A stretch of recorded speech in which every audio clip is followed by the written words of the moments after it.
சில நேரங்களில் இந்த மனசு படுத்துகிற பாடு இருக்கே, அது மனுஷன் படுத்துகிற பாடை விட ரொம்ப பெருசுங்க. இன்றைக்கி அது என்னெல்லாம் பண்ண போதோ நீங்களே பாருங்கள். பைக் வாங்கலான்னு இருக்குல்ல, பல்சர் வாங்கு, அதான் ஸ்டைலாக நல்லா லுக்காக இருக்கும்.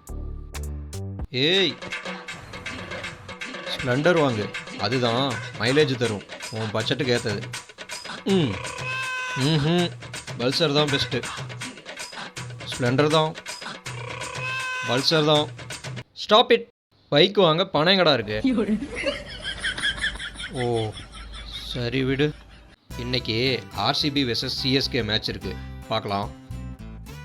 ஏய் ஏன்டா, இன்னைக்கு அரண்மனை 4 படத்துக்கு போகலாம். மேட்ச்சு தான் பார்க்கணும், சினிமா தான் பார்க்கணும், நான் எதுவும் பார்க்கல, விடுங்கடா.